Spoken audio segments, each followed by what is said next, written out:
Vermintide 2 is a brilliant but brutal multiplayer game set in the Warhammer world. But even if you don't like Warhammer, and if that's true I'm not sure we can be friends anymore, there are loads of reasons to pick up this deep, challenging co-op game. The basic skills of Vermintide 2 are explained in the prologue, but it's much deeper than it looks. And in this video, we'll be going through some beginner tips that will help you get more out of the game and become a valuable member of any Skaven slaying team. We'll be talking about defense, including blocking, dodging and pushing, healing, tweaking your settings for maximum efficiency, offense, including fighting armored enemies, gear, tomes and grimoires, and character classes and careers. And if you want to jump to a specific point, the timecodes are in the description. Enough talk, let's kill some rats.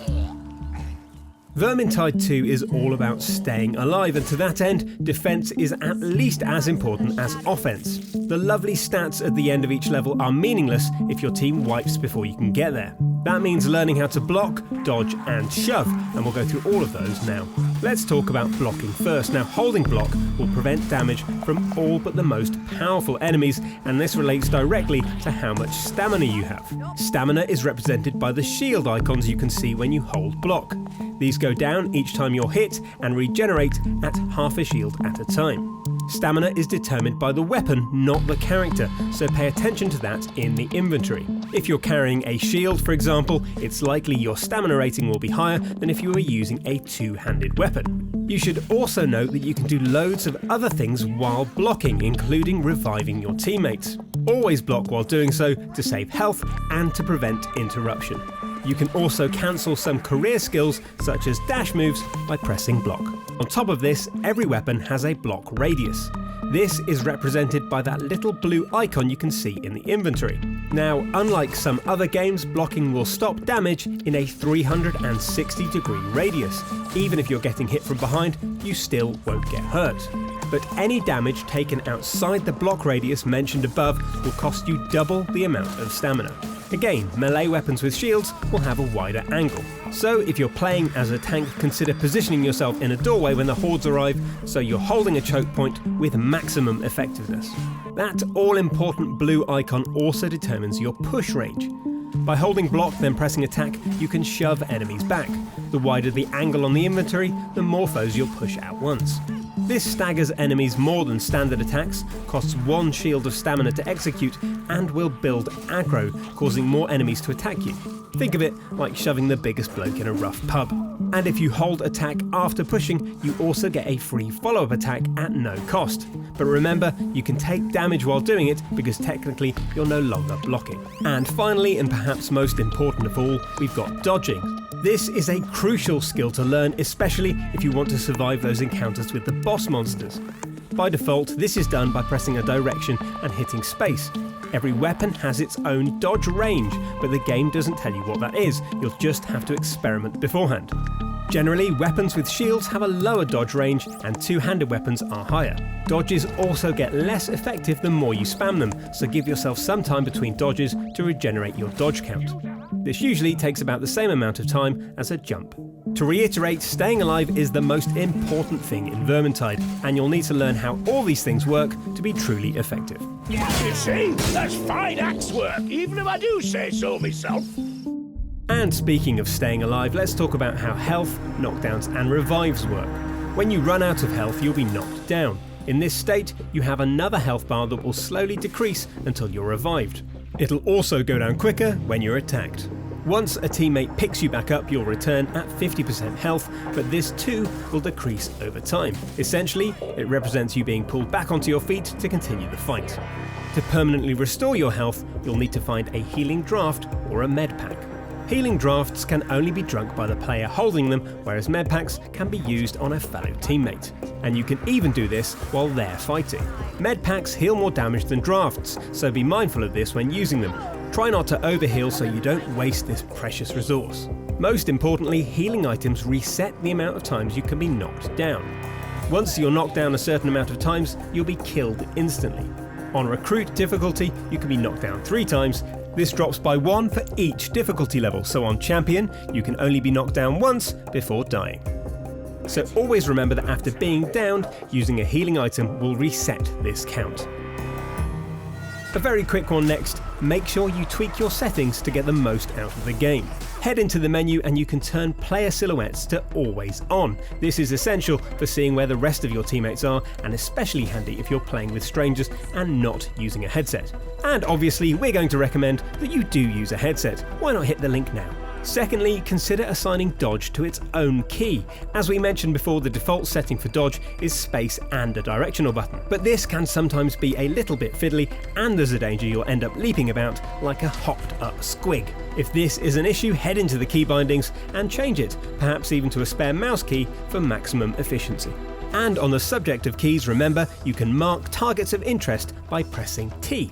This is great for picking out special enemies with ranged attacks, such as Rattling Gunners or Blightstormers. They're the annoying sorcerers who cast those infuriating tornadoes. This also stacks with Victor's Witch Hunt ability, doing more damage and making him happy, or at least happier than he normally is. So we've covered defense, but you're not getting anywhere unless you learn to fight back. And like many other things in Vermintide 2, there are a few little extras to learn that will help make you more effective. There are training dummies in Tal's Keep that you should test your moves on. This will tell you how many enemies you can hit at once and show what kind of combos your melee weapons have. Many sweeping attacks hit multiple targets, useful for fighting off hordes, so it's crucial to know what each attack does. On a similar note, be aware that finishing your combos might not always be the best idea. Sometimes it's sensible to interrupt your attacks by tapping block. Carillion's starting melee attack, for instance, does 2 sweeping attacks which will hit multiple enemies, followed by an armor-piercing thrust. If there's no reason to do the final move, interrupt with block and start the combo again. Master your power attacks as well. This is done by holding attack for longer, but you don't need to overcharge it. In most cases, holding it down longer does absolutely nothing. There are some exceptions to this, such as Bardin's pickaxe, but most of the time, quicker is always better. You're vulnerable while you're charging your attacks. More importantly, you need to know what your power attack does. Some are designed to pierce armor on a single enemy, others sweep, hitting numerous targets. You'll get some sense of what each one does from the weapon description, but it's best to get out there and practice. And finally, learn how to fight armored foes. With Chaos Warriors in the mix for Vermintide 2, you're far more likely to be scrapping with enemies clad from head to Nurgle worshipping toes in plate armour, so you need to be prepared. On the top level of Tal's Keep there are armoured dummies, perfect for testing how your weapons stack up against plate. Power attacks usually penetrate armour, as do regular attacks with a piercing stat, usually the thrust at the end of a combo. If you're not sure, experiment. There are also some specific weapons with an armor-piercing stat, which you can see by checking in the inventory. You'll know when your attacks aren't getting through armor because a red shield will appear on the screen, meaning you've done no damage. In this case, you need to use your power attacks or aim for an area with less armor, which in most cases is the head. Also remember that critical hits, which flash up as orange damage on the screen, always hurt enemies regardless of armor. Next, let's talk a bit about the stuff you pick up during missions. This might seem simple enough, but there are a few extra things it's worth being aware of. The round bombs should primarily be saved for bosses and armoured targets. They do decent damage and cause staggering, but don't expect a rat ogre to go down after a few well-aimed explosives. Save them for these big encounters, and remember that strength potions, which we'll talk about in a moment, will also buff the effect of explosives. No, it's not very realistic, but also, look, giant rat men. Incendiary bombs, which look like little pyramids, should be saved for horde rushes. They're not much use against bosses, but are great for thinning out the ravening hordes. Remember that all players can stand in the flames from an incendiary bomb without getting hurt, unless you're playing on champion difficulty, you lunatic. You'll need to know about the 3 types of potion as well. Potions of speed are blue and are perfect for characters aiming to do lots of quick, light damage. Potions of strength are yellow and increase your stagger potential, armor piercing stats, damage output, and even the power of bombs. And potions of concentration are purple and will fill your career skill meter quicker. Don't sit on these. If you have a purple potion, use your career skill as soon as it's viable and then drink it. And finally, a very quick word about tomes and grimoires. These books are found hidden throughout the game, and they offer high-risk shortcuts to better rewards, improving the loot at the end of every level. But they come at a cost. Tomes use up your healing equipment slot, replacing med packs and drafts, and grimoires use up a utility slot, meaning you can't use potions. Grimoires also lower a party's health by 1/3, so it's essential you agree if it's worth the risk beforehand, and they also get destroyed if you drop them. It takes serious planning to get through a level while holding a grimoire, so decide beforehand if it's really worth it. I like what I see, Kruger. Nice trail of death. And finally, let's talk about careers. All 5 characters from the first game return, but there's a change. They can now pick careers at levels 7 and 12, specialising in a particular area of combat and changing how they play. Each career has 2 abilities, one passive ability which is active all the time, determining the career's playstyle. Bardin's Gromril armor perk makes the Ironbreaker a damage-eating tank, for instance. And then there's one career skill, a one-shot special move you can use when the purple meter at the bottom of your screen is full. Each of these is very different, and if you want more info, let us know and we'll try to go through it in another video.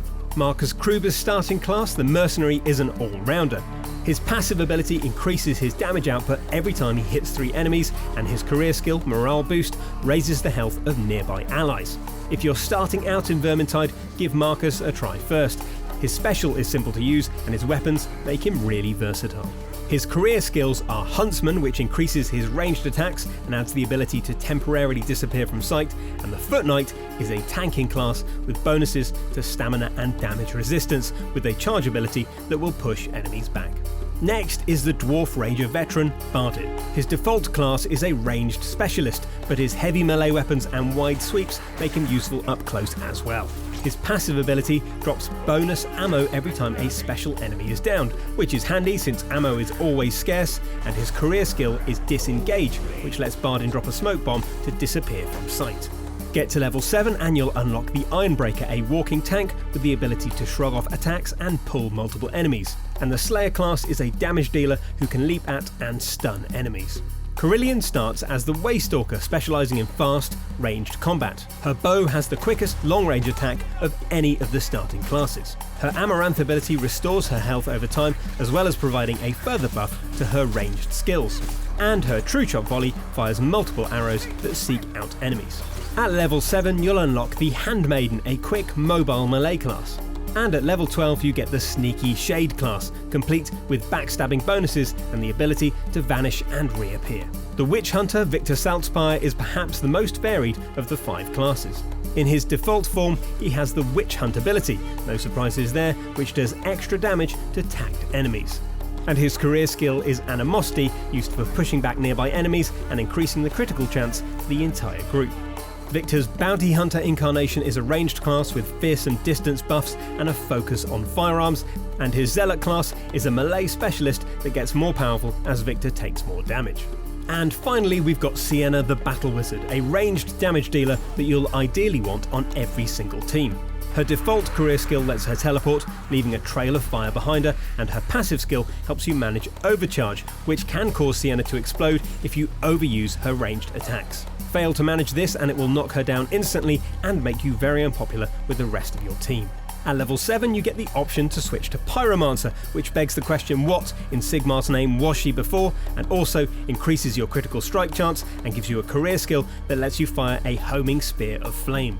And at level 12 you can switch to Unchained, a class that lets you quickly buff Overcharge by taking damage, essentially turning Sienna into a living bomb. And there you go, let us know what your top beginner tips are for Vermintide 2, please give us a like if you love slaughtering Skaven, and subscribe to the channel for more weekly guides and features.